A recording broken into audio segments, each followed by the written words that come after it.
Julie de la chaîne Ju fait de la couture. Je vous retrouve aujourd'hui pour un tuto chrono. Alors c'est le tuto chrono de la fameuse robe portefeuille, la fameuse robe longue portefeuille que vous attendez depuis si longtemps. C'est difficile pour moi en ce moment de trouver le temps de tourner et de monter. Les tutos ça prend quand même beaucoup de temps. Donc voilà, je suis un petit peu navrée pour le temps d'attente pour ce tuto. J'espère en revanche qu'il vous plaira. Alors cette robe, je vous la présente dans mon podcast numéro 3. Je vous laisse aller voir la vidéo si vous voulez voir les modèles que j'ai déjà cousus avec les ajustements que je fais personnellement. Aujourd'hui, il est question de vous décomplexer dans la couture de ce type de robe. Donc je vous propose ici ma méthode de montage. Je ne suis pas une couturière professionnelle. Je vous montre juste comment moi je couds cette robe. Libre à vous de faire comme vous le souhaitez et j'espère en tout cas que ça vous donnera envie de vous lancer dans ce type de projet. Cette robe, elle va de la taille 34 à la taille 42. Il faut compter entre 3,85 m et 3,90 m de tissu. Personnellement, faisant 1,60 m, j'arrive à caser cette robe dans 3 mètres de tissu. Dans ce tuto, je réalise la robe dans un panneau de jersey de chez Tissu et Mœurs, que je vous ai présenté d'ailleurs dans un haul. Faites attention quand même au niveau de la hauteur du panneau. Si vous faites plus d'1,60 m, assurez-vous que votre panneau de jupe puisse passer sur la hauteur vis-à-vis de ce panneau-là. Il faut compter 1h15 de couture. Moi, c'est en tout cas le temps que j'ai chronométré lorsque j'ai cousu cette robe. Il y a 14 étapes, ce ne sont pas des étapes compliquées en soi, par contre certaines requièrent un petit peu de minutie, mais si on prend son temps, ça le fait, hein. Il n'y a pas de grosses difficultés. Vis-à-vis de l'essayage de cette robe, vous verrez dans le tuto, je vous indique à quel moment l'essayer pour faire le réglage des bretelles. Alors je vous conseille quand même de suivre ma recommandation si c'est la première fois que vous cousez cette robe. Pourquoi ? Parce qu'en fait, l'essayage, moi je le propose au moment où en fait vous avez monté le buste, les parements et le panneau de jupe. Pourquoi ? Parce que vous allez la réaliser dans un jersey qui est quand même extensible et qui est quand même lourd. Hein. Le jersey c'est quand même assez lourd, donc ça va venir un petit peu plomber votre robe lorsque vous allez faire les essayages avec les panneaux de jupe. Et étant donné que les bretelles sont aussi en jersey, il vaut mieux faire le réglage avec le poids complet de la robe sur vous. Si vous faites l'essayage avec que les bustes et que les parements, vous risquez d'être un petit peu faussé au niveau du tombé de la robe au moment où vous allez assembler le panneau de jupe. Bon, bah écoutez, je vous laisse avec le tuto et on se retrouve après.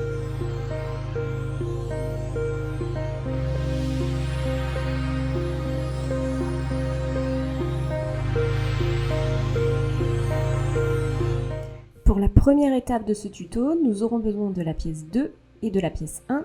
Il s'agit ici de construire le corsage de la robe. Les découpes devant sont doublées, donc vous avez une version sans bretelles. Vous la mettez de côté pour l'instant. On va donc venir coudre les découpes devant en alignant les coutures et en s'arrêtant sur le repère.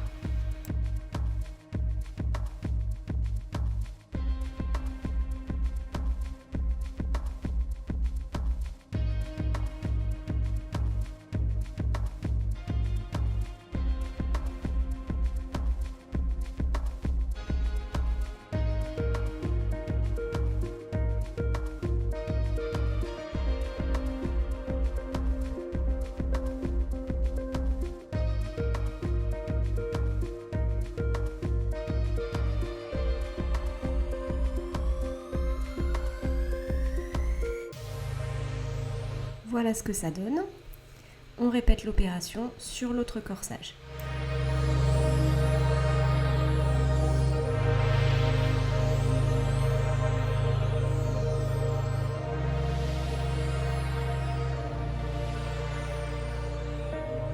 Pour cette étape, on aura besoin de la pièce numéro 3. Il s'agit de la pièce dos.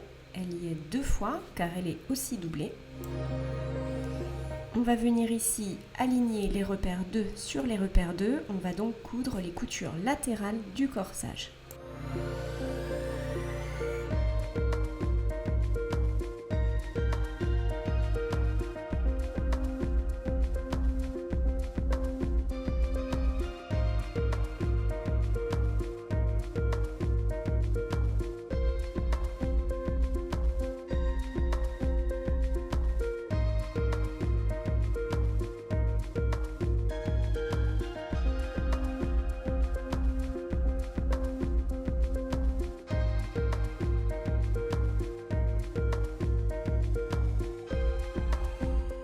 vous obtenez ceci.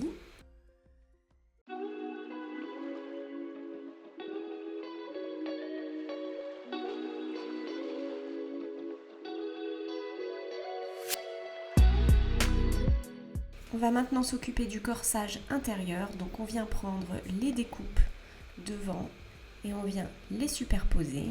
On aligne bien l'écran. Il y a un petit peu d'embus sur cette partie-là, c'est normal, résorbez-le tranquillement en faisant rouler le tissu entre vos doigts.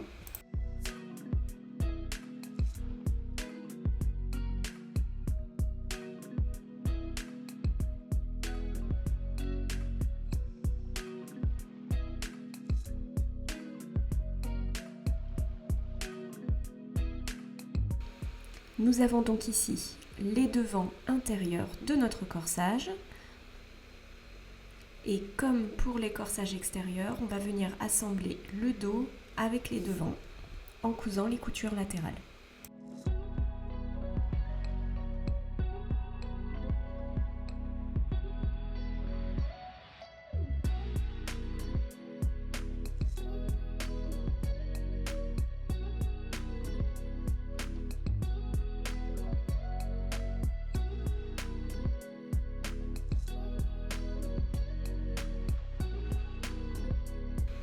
Vous obtenez donc ceci.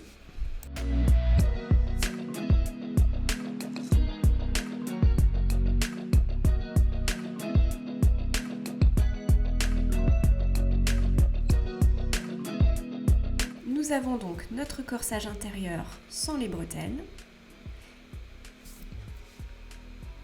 et notre corsage extérieur avec les bretelles.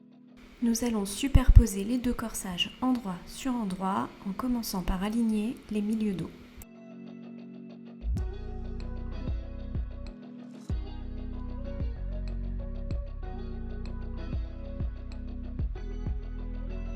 On assemble ensuite les emmanchures en faisant bien coïncider les coutures latérales.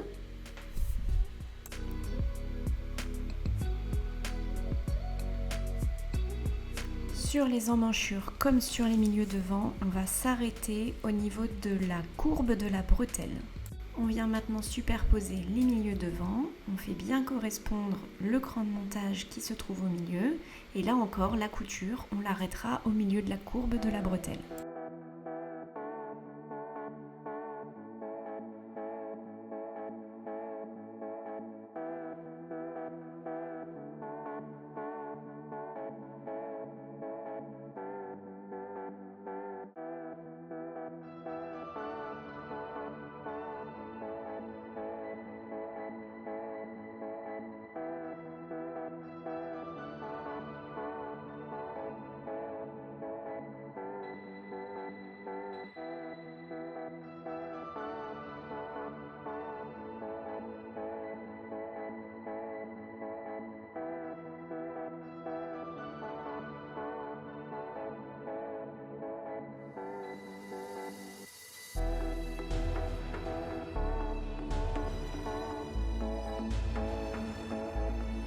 Vous avez donc assemblé les deux corsages, le corsage intérieur et le corsage extérieur, en laissant des trous au niveau des bretelles.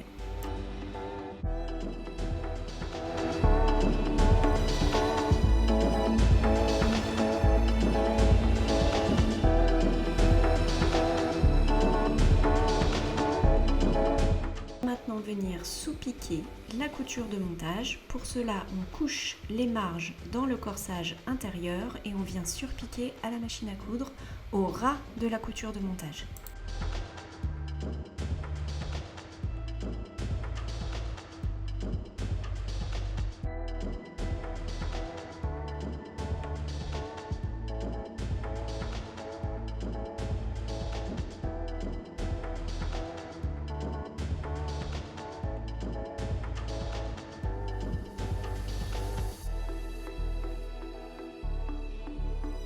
On plie maintenant dans la longueur chaque bretelle sur elle-même, endroit sur endroit. On va commencer au niveau du cran et on va coudre jusqu'à l'extrémité de la bretelle.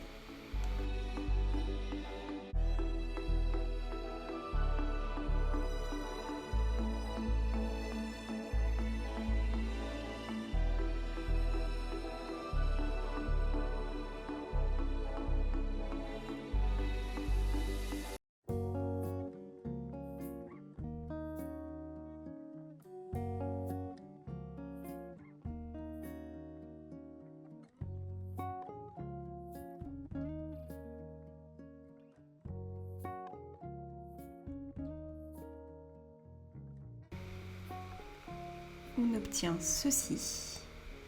Il ne nous reste plus qu'à venir retourner chaque bretelle.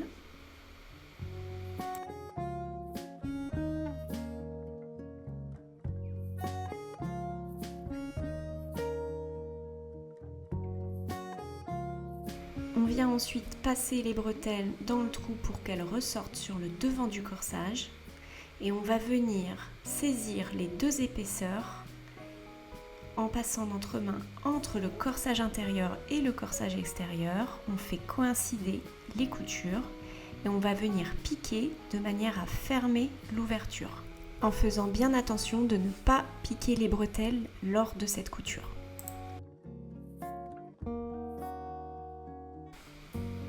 Voici ce que nous obtenons.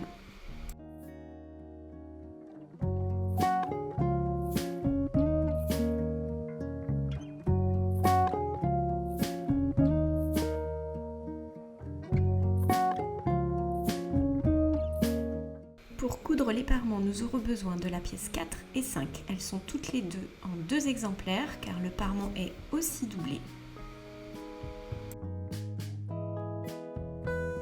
On va commencer par les parements extérieurs, donc on vérifie que sur les parements vous avez bien reporté l'écran de montage, on vient faire coïncider les petits côtés et on les assemble. Sur le côté droit du parement, on ne coupe pas tout du long, on laisse une ouverture pour passer ensuite le lien. On répète l'opération pour le parement intérieur en faisant bien attention à créer l'ouverture du même côté que pour le parement extérieur. On va venir ici créer la coulisse, donc en effet miroir sur chaque parement.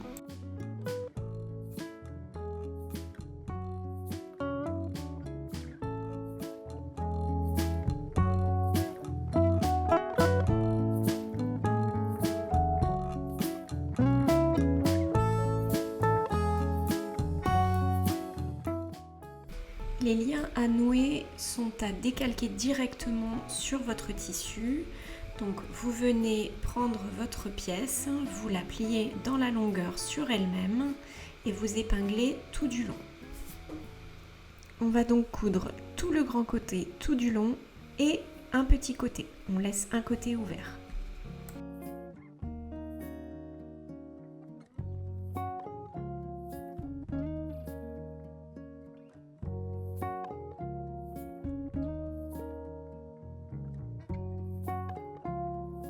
On va maintenant pouvoir retourner notre lien et une fois que c'est fait, on va venir le fixer sur le parement extérieur.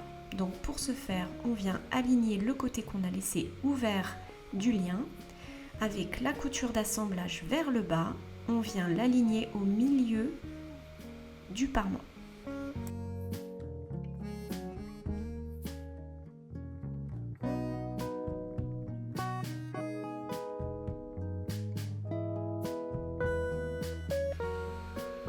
On fait bien évidemment la même chose de l'autre côté avec l'autre lien.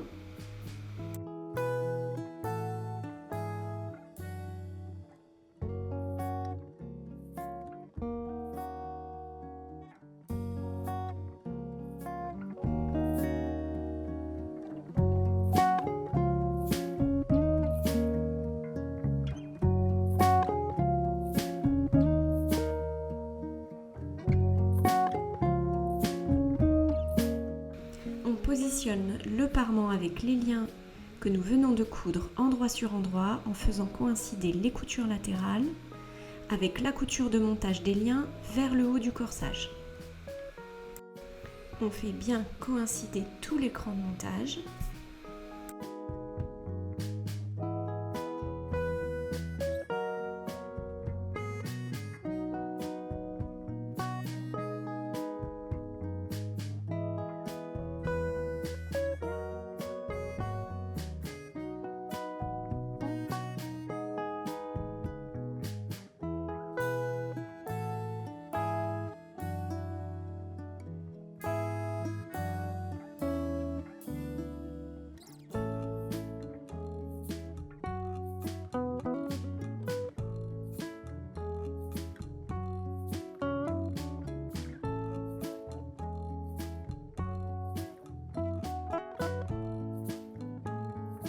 Une fois que c'est fait, on va venir positionner le deuxième parement, donc le parement intérieur, en prenant en sandwich le corsage. Donc le corsage est pris en sandwich entre le parement extérieur et le parement intérieur.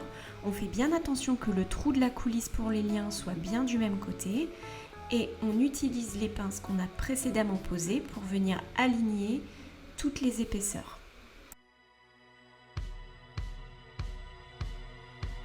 Les parements sont plus longs, c'est normal, c'est pour pouvoir ensuite venir les fermer pour avoir une finition propre et nette.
Nous avons donc assemblé nos parements et nos corsages ensemble. On va maintenant pouvoir venir fermer les petits côtés des parements. Pour ce faire, on vient superposer l'excédent de tissu des parements endroit sur endroit et on va venir coudre le petit côté.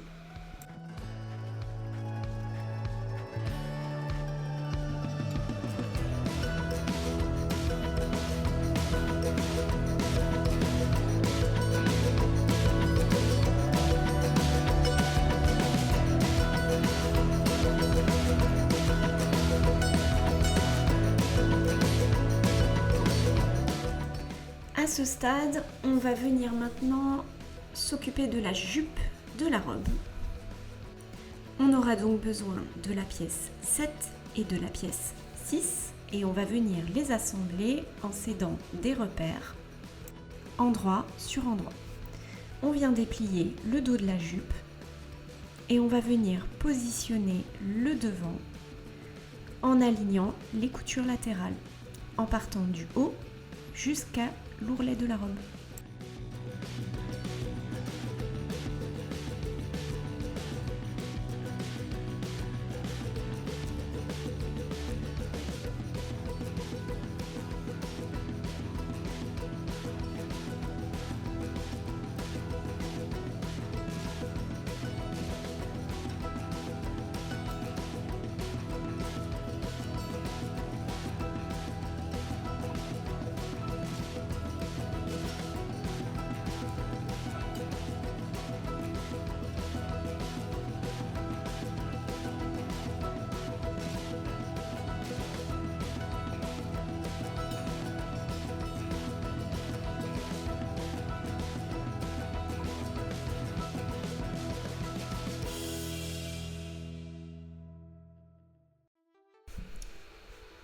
Votre jupe est donc maintenant assemblée.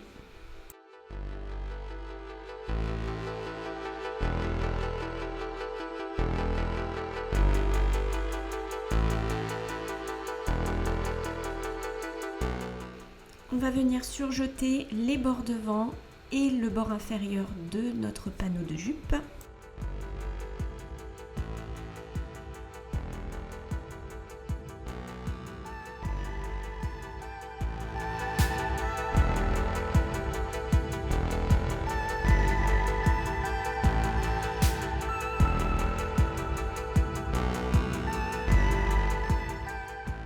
Pour assembler la jupe au corsage de notre robe, on va s'aider des grands montages en venant superposer les milieux dos de la jupe avec les milieux dos des parements, en venant saisir les deux parements ensemble.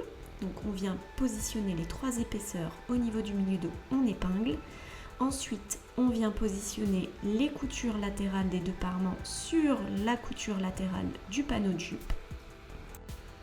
Et on vient céder d'écran de montage pour venir épingler tout le reste du panneau. Au niveau de l'extrémité, c'est normal que votre panneau de jupe soit un petit peu plus long. Ça va nous permettre de faire un rentré ensuite pour avoir une belle finition. Cette étape n'est pas compliquée, mais il faut bien rester concentré parce que vous allez devoir venir saisir toutes les épaisseurs et surtout vous assurer que c'est bien l'endroit du corsage extérieur qui est sur l'endroit de votre panneau de jupe. Pour rappel, le corsage extérieur, c'est celui qui n'est pas sous-piqué et c'est celui sur lequel vous avez les bretelles.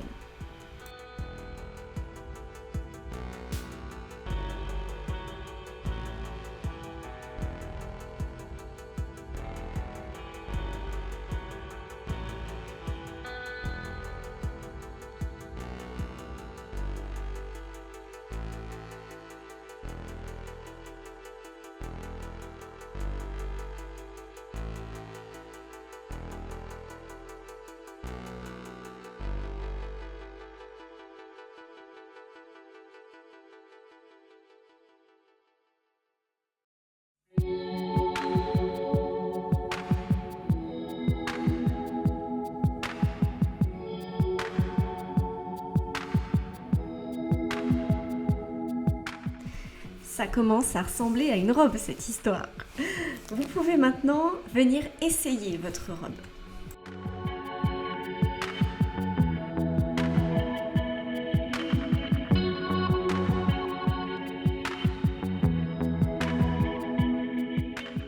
Une fois que vous avez réglé sur vous la hauteur des bretelles, vous venez les nouer et les torsader.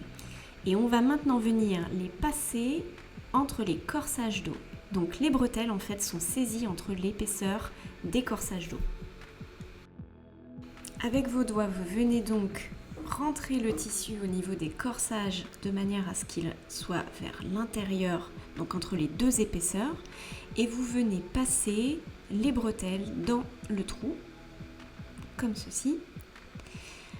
Ensuite, vous viendrez épingler et on va ensuite surpiquer avec des points assez solides pour que ça soit bien costaud.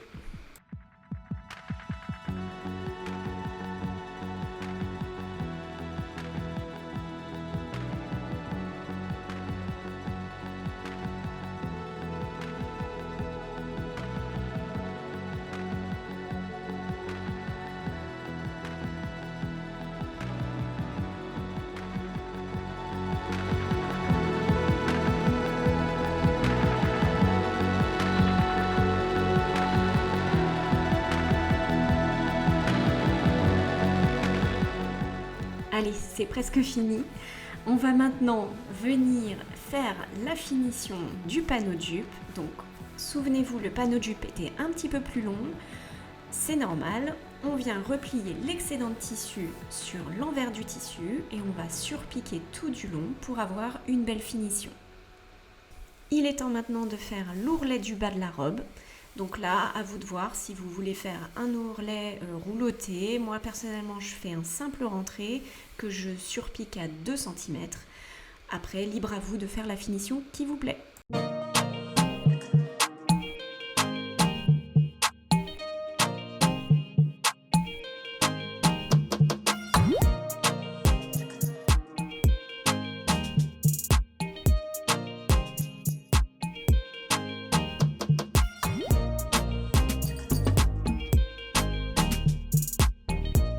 J'espère que ce tuto vous aura plu. N'hésitez pas à me taguer sur Instagram si vous avez réalisé des versions grâce à ce tuto-là. Là, ça m'intéresse de voir vos versions. Donc voilà, je vous souhaite une très bonne journée et je vous dis à très vite.